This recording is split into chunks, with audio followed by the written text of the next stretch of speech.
Good evening friends. दिनै आं नोंथांमोननि सिगाङाव साफागुरि दख'रा दुलाराय बर' फरायसा आफादनि गाहाय मावखुलिनि सायाव मोनसे ब्लग खालामनो नागिरदों। बे जाहैबाय साफागुरि कख्लाबारि दख'रा दुलाराय बर' फरायसा आफादनि गाहाय मावखुलि। दा बे नैबे जोंना साइन बर्ड अल बर' स्टुडेन्टस इउनियन साफागुरि कख्लाबारि आनसलिक कमिटि। नैबे जाहैबाय बिदिनो मोनसे गार्डेन बे जाहैबाय मार्टियार थम बियो रायजोफोर आरो नेक्स्ट दङ लोखि बाजार बेबो NGO केम्प जाहैबाय कख्लाबारि साफागुरि जाहैबाय गार्डेन नोंथांमोन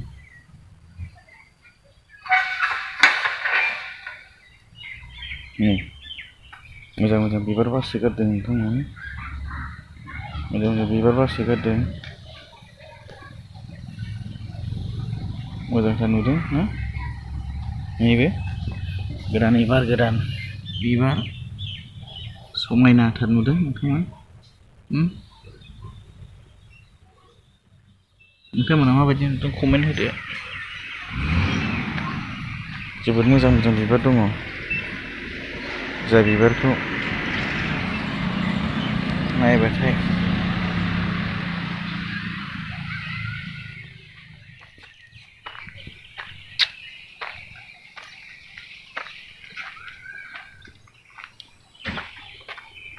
नोंथांमोन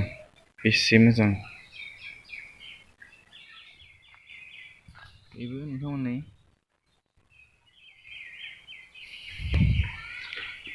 साफागुरि दख'रा दुलाराय बर' फरायसा आफादनि गाहाय मावखुलिनि ब्लग। आं गार्डेनाव बेरायदों नोंथांमोन गुबुन रोखोमनि बिबारफोर दङ बेयाव जोबोद मोजां बिबार नै बेबो मेरिगल्ड बियो नोंथांमोन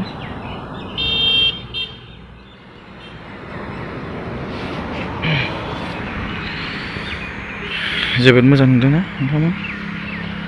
नैबेयाव दोंफादों नै मैगंबो दं लाइ मैगं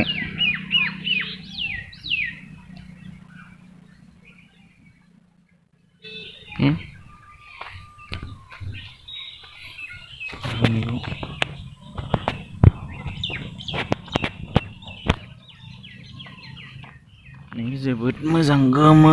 नुलायनाय बिबार नै मेरिगल्डनिबो नोंथांमोन जोबोद मोजां नुदोंना नोंथाङा नैबेबो नै मेरिगल्ड जोबोद मोजां नुदोंना नोंथांमोन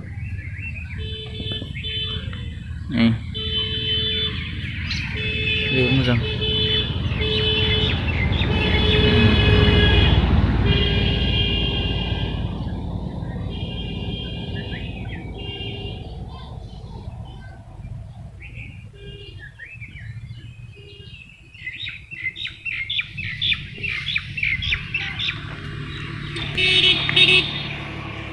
लाइजों लोगोसे मोनसे समायना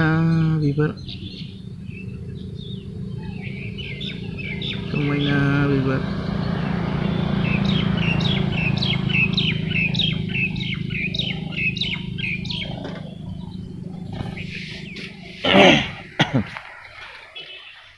येलो कालारनि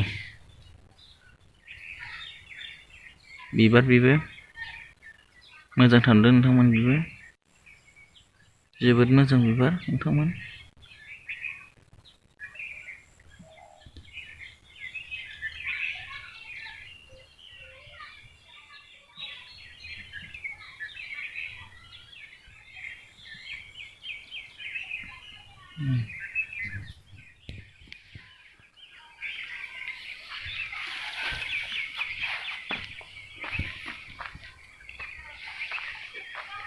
गार्डेनाव हारसिं बेरायगासिनो दं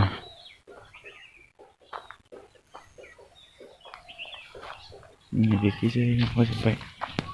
बेखैजाय बोरायजोब्बाय बिबारफोरानो सेस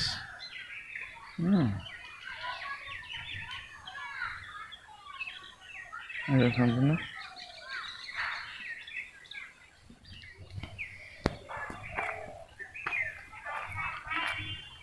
गार्डेन नोंथांमोननि जोबोद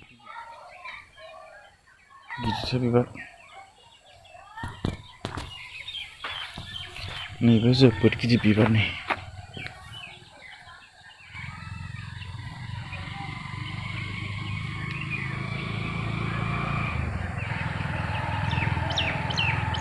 जोबोद गिदिर बिबार नै नोंथां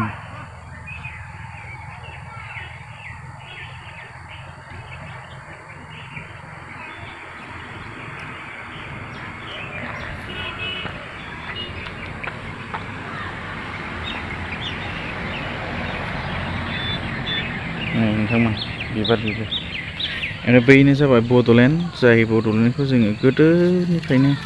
दिनैनिफ्राय 50 बोसोर सिगांनिफ्रायनो बे बड'लेण्ड दाबिखौ जोङो खालामहोगासिनो दं एबसुआ आरो बेबायदिनो एबसुजों लोगोसे गुबुन गुबुन संगठनफोरा ज' जानानै बे मेप बड'लेण्डखौनो बयबो बिगासिनो दङ नाथाय दासिमबो मोनाखै आसा खालामदों जों साननैसोनि उनावनो